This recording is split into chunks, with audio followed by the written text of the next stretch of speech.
এবছর অদম্য নারী পুরস্কার পাওয়া সাবেক প্রধানমন্ত্রী বেগম খালেদা জিয়া বাংলাদেশি নারীদের অসামান্য প্রাণশক্তির বড় উদাহরণ। জীবনের নানা চড়াই উতরাই পাড়ি দিয়েছেন অসীম সাহসিকতার সঙ্গে। আধিপত্যবাদ আর ফ্যাসিবাদের নিষ্ঠুর দমনপীড়ন তাকে দমাতে পারেনি এতটুকু। আবার রাষ্ট্র পরিচালনার দায়িত্ব নিয়ে দারুণ উদ্দীপনায় সমৃদ্ধির পথে এগিয়ে নিয়ে গেছেন দেশকে। তার অদম্য জীবনকালের দিকে আলো ফেলেছেন ইকবাল ফরহাদ।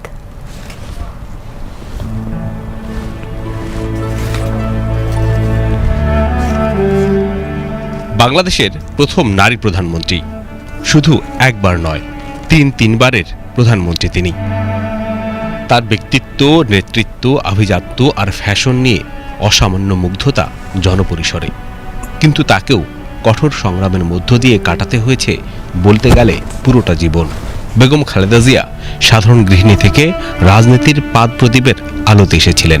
তারও আগে মহান মুক্তিযুদ্ধে স্বাধীনতা ঘোষকের স্ত্রী হিসেবে কঠিন সময়ে পার করেছেন শিশু সন্তান নিয়ে। বন্দী হয়েছেন পাকিস্তানি সেনাদের হাতে।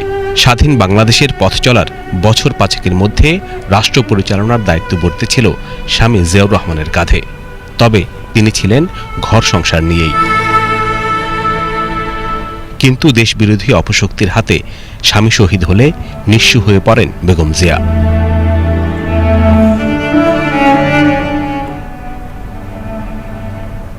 সবসময় রেশনের চালই খাই, মাইনা যা পেতেন, সত্যি কথা বলতে মাইনা ছিল বোধহয় পে স্লিপ যা আসতো হয়তো 2200 বোধহয়, উনি 10% আবার দিয়ে দিতেন।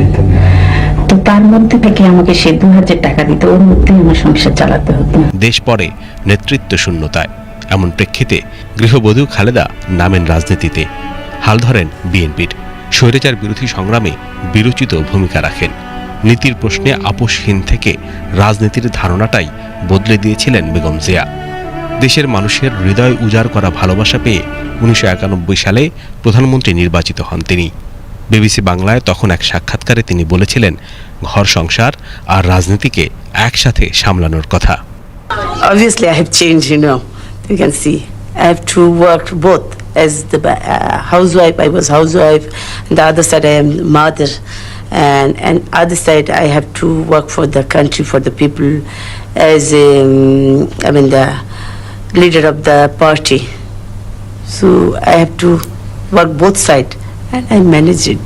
বেগম জিয়ার শাসনামলেই বাংলাদেশে নারী জাগরণের জোয়ার উঠেছিল। শিক্ষা, কর্মসংস্থানে নারীর অংশগ্রহণ সুদৃঢ় হয়েছে তার হাত ধরেই। তার জীবনে আরেক বড় ছাপটা আসে ১/১১ সরকারের সময়। পরিবার মুখোমুখি হয় নিদারুণ নির্যাতনের। 2 ছেলেসহ বন্দী হন নিজে। পরিবার সমেত নিপীড়ন সয়েছেন, কিন্তু দেশ ছাড়েননি, ছাড় দেননি জনগণের স্বার্থে। ততদিনে আধিপত্যবাদ আর ফ্যাসিবাদের উন্মেষ ঘটেছে। খালেদা জিয়া 2 ছেলেকে বিদেশে পাঠিয়ে নিজে দেশে থেকে লড়ে গেলেন। পারিবারিকভাবে তিনি তখন একা। ফ্যাসিবাদের নিপীড়ন যন্ত্র তাকে আরও আষ্টে পৃষ্ঠে ধরে। ছোট ছেলেকে হারান। মিথ্যা মামলায় কারাগারে যান। নির্জন কারাগারে বিনা চিকিৎসায় মৃত্যুর দিকে ঠেলে দেয়া হয় তাকে। এত সব পরিস্থিতিতেও তিনি জনগণের পক্ষে ছিলেন অটল, অবিচল। ছাত্র জনতার অভ্যুত্থানে তিনি জাতীয় ঐক্যের প্রতীক হয়ে ওঠেন। মুক্তি পেয়ে তিনি প্রতিশোধের বদলে সম্প্রীতি ও ভালোবাসার বার্তা দিয়েছিলেন। তার প্রয়াণে অভূতপূর্ব শ্রদ্ধা আর কৃতজ্ঞতা দেখায় এই লোকালয়ের মানুষ। পুরো জীবন জুড়ে বাংলাদেশি জনগণের সব দুঃখ দুর্দশার বিষ নিজে পান করে পৌরাণিক কাহিনীর নীলকণ্ঠ হয়েছিলেন বেগম জিয়া। তার অদম্য জীবন সংগ্রাম অফুরন্ত প্রেরণার উৎস হয়ে থাকবে অনন্তকাল। Iqbal Farhad, BTV news.